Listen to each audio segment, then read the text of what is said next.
بسم اللہ الرحمن الرحیم نحمدہ ونصلی ونسلم علی رسول کریم اما بعد۔ افادہ نمبر 1، افعال اور استفعال۔ مصنف رحمۃ اللہ علیہ فرماتے ہیں کہ افعال اور استفعال کا جو یہاں پر صیغے ہیں،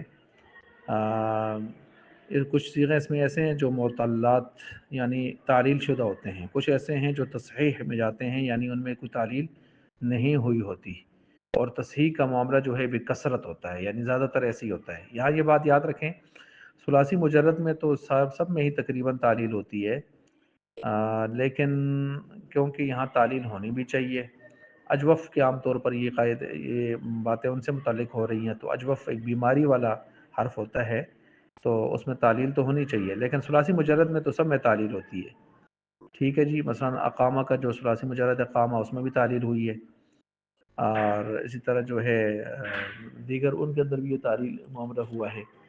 تو ثلاثی مجرد میں تو سب میں تعلیل ہوئی ہوتی ہے، لیکن ثلاثی مزید میں جب جاتے ہیں باب فعال اور استفعال کو آپ لے لیں اجوف کے اندر خاص طور پر، تو پھر ان میں بعضوں میں تعلیل ہوتی ہے اور بعضوں میں تعلیل نہیں ہوتی۔ مثلا دیکھ لیں اقامتن میں اور استقامتن میں تعلیل ہوئی ہے۔ اقامتن اصل میں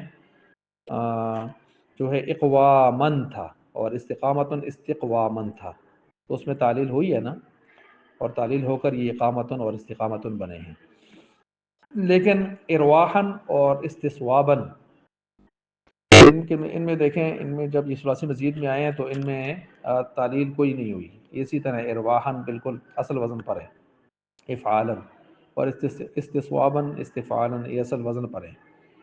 ٹھیک ہے، اب یہاں پر مصنف رحمت عام جو صرفی حضرات ہیں وہ قاعدہ لگا لیتے ہیں کس کے اندر جی، اقامتن میں اور استقامتن میں، اور وہ کہتے ہیں جی وہ قاعدہ جو لگا اقوامن، واو متحرک ما قبل ساکن، تو واو کا فتح پیچھے نکل کر کے دیا کس کی وجہ سے؟ قاعدہ نمبر 8 کی وجہ سے، وہ یقال یباؤ والا قاعدہ جو تھا۔ اور استقوامن وہ بھی، اس میں بھی ایسے استقوامن، اس میں بھی واو کا فتح پیچھے نکل کر کے دیا قاف کو، اور پھر ما قبل مفتوح ہونے کی وجہ سے جب ان کو ہم نے الف سے بدلا، یہ قاعدہ نمبر 7 سے، تو یہ قاعدہ نمبر 8 اور 7 کس میں لگے ہیں؟ اقامتن میں استقامتن میں لگے ہیں۔ ٹھیک ہے، اب یہ قاعدہ یہاں پر ارواحن میں نہیں لگ سکے، ارواحن میں کہ واو کا فتح پیچھے را کو دیا جاتا اور اس کو جو ہے اس ترتیب سے جو ہے تبدیل کیا جاتا الف سے۔ استصوابن میں یہاں پر نہیں لگے کہ واو کا فتح پیچھے سواد کو دیا جاتا اور قاعدہ نمبر 7 لگا کے پھر اس کو جو ہے الف سے تبدیل کیا جاتا۔ یہ قاعدہ یہاں کیوں نہیں لگے؟ یہ بھی باب وہی ہیں، تو جواب یہ دیا جاتا ہے کہ ایک کچھ تصحیح والے ابواب ہوتے ہیں اس میں، باب افعال و استفعال میں، اور کچھ کیا ہوتے ہیں؟ معللات، معطلات، تعلیل شدہ ہوتے ہیں۔ اب جن میں قاعدے لگ گئے وہ تو قاعدے کے مطابق ہو گئے، اقامتن استقامتن، لیکن جن میں نہیں لگ سکے، ارواحن استصوابن، اس کو عام صرفی شاذ کہہ دیتے ہیں، شاذ کہہ کر جان چھڑا دیتے ہیں۔ لیکن علم صیغہ والے کہتے ہیں کہ میرے استاد محترم نے ان کے لیے بھی باقاعدہ ایسا قاعدہ بیان کیا ہے کہ جس قاعدے کے روح سے یہ شذوذ سے نکل کر باقاعدہ ایک رول آف لا، ایک رول کے تحت آ جائیں گے، کلیے کے تحت آ جائیں گے، ان کو شاذ نہیں کہنا پڑے گا۔ اب وہ رول کیا ہے؟ تو چنانچہ اس رول کو بیان فرما رہے ہیں، فرماتے ہیں کہ وہ رول یہ ہے کہ ہر وہ واو اور یا متحرک جس کا مقابل حرف جو ہے وہ بالکل صحیح ہو اور ساکن ہو، حرف صحیح اور ساکن ہو، یہ شرط نمبر 1 ہوگی۔ شرط نمبر 2 یہ ہے کہ مصدر میں وہ ملاقی الف ساکن نہ ہو، مطلب یہ ہے کہ الف تو ہوتا ہی ساکن ہے، اور ملاقی کا مطلب وہ ملا ہوا مصدر میں واو اور یا سے اس کے بعد نہ ہو۔ کیا مطلب؟ نمبر 2 شرط کا خلاصہ یہ ہوا، مصدر میں واو یا کے بعد جڑا ہوا متصل الف اس کے ساتھ نہ ہو۔ یہ 2 شرطیں جب پائی جائیں گی تو پھر ہم کیا کریں گے؟ واو یا کی حرکت نقل کریں گے ماقبل کی طرف، اور یہ قاعدہ نمبر 8 کے تحت ہوگا، اور وہ حرکت پھر اگر فتح ہے تو ماقبل فتح ہونے کی وجہ سے واو یا کو کیسے تبدیل کریں گے؟ الف سے، یہ قاعدہ نمبر 7 ہوگا۔ یہی کام ہم نے کس میں کیا ہے؟ اقامتن میں اور استقامتن کے اندر بھی ہم نے یہ کام کیا ہے۔ اب جب یہ بات انہوں نے کر دی تو پھر یہاں ایک سوال پیدا ہوا، سوال یہ ہوا کہ اگر آپ کی یہ تقریر مان لیں، یہ بات مان لیں جو آپ نے قاعدہ بیان کیا ہے، رول بیان کیا ہے، تو پھر تو اقامہ اور استقامہ میں بھی جو ہے یہ تعلیل نہیں ہونی چاہیے، اقامہ اور استقامہ، کیونکہ اقامہ کا مصدر جو اقوامن ہے، اور استقامہ کا استقوام ہے. تو ان دونوں مصدروں میں بھی آپ دیکھیں واو ملاقی الف ہے، یعنی واو کے بعد کیا آئے ہوئے ہیں؟ الف آئے ہوئے ہیں. اور آپ نے دوسری شرط یہ لگائی ہے کہ واو اور یا کے بعد کیا ہوں؟ الف نہ آیا ہو. تو یہاں تو الف آیا ہوا ہے، تو پھر آپ نے ان میں قاعدہ کیوں لگایا؟ لہٰذا ان مصدروں میں تعلیل نہیں ہونی چاہیے. اس کا جواب دے رہے ہیں. تو اس سوال کا جواب پھر یہ دیا جاتا ہے کہ یہ جو آپ کہتے ہیں اقامتن کا اصل ہے استقوامن یا استقامتن کا استقوامن، تو کہتے ہیں یہ اعتراض تو تب ہو رہا ہے نا کہ یہاں واو اور واو دونوں میں واو کے بعد الف آ رہا ہے، اور ہم نے دوسری شرط لگائی تھی کہ الف نہ ملا ہوا ہو. تو کہتے ہیں کہ بات یہ ہے کہ یہ اجوف ہے، اور اجوف کے اندر باب فعال و استفعال میں ایک وزن اور بھی آتے ہیں دو. مثلا اگر اقوام افعال مصدر آتا ہے تو اقوامتن بھی اس کا افعالتن مصدر بھی آتا ہے. اسی طرح استقوام آتا ہے تو استقوامتن بھی آتا ہے. ٹھیک ہے، تو استفعالتن کے وزن پر بھی یہ آتا ہے.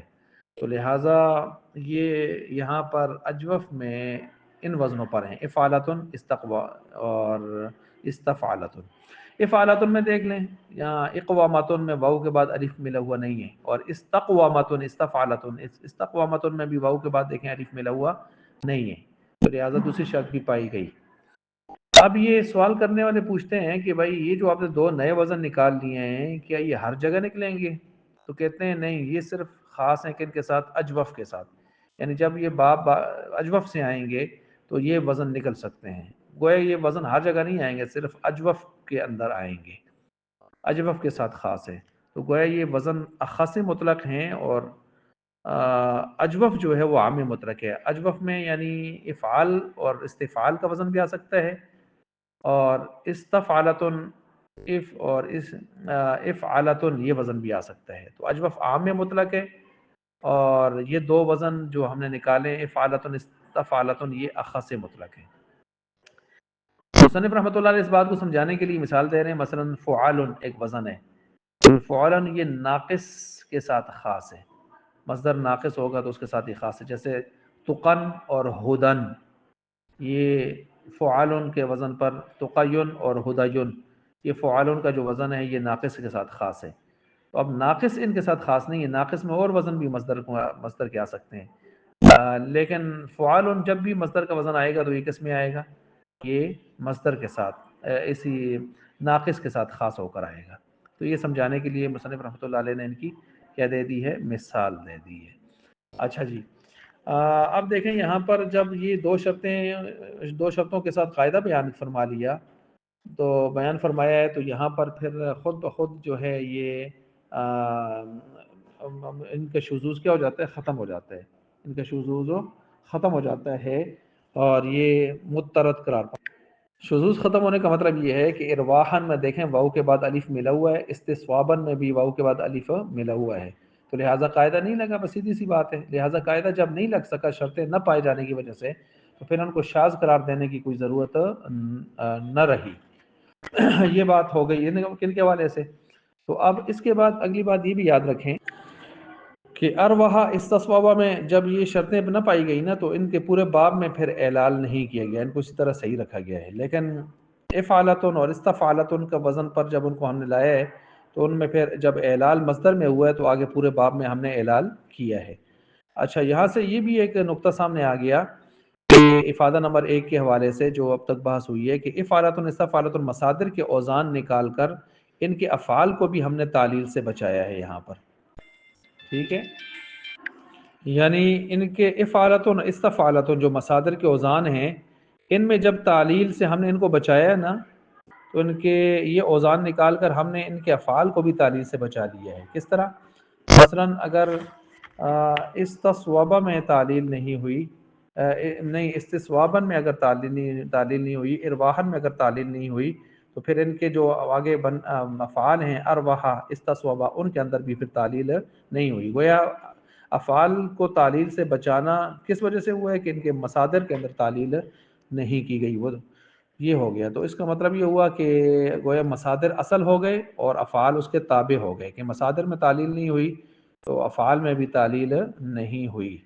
اب اس پر ایک سوال پیدا ہوگا اور اس کا جواب آگے دیا جائے گا کہ آپ نے یہ کیسے کہہ دیا کہ مصادر میں تعلیم نہیں ہوئی تو پھر افعال کو بھی تعلیم سے بچا لیا گیا؟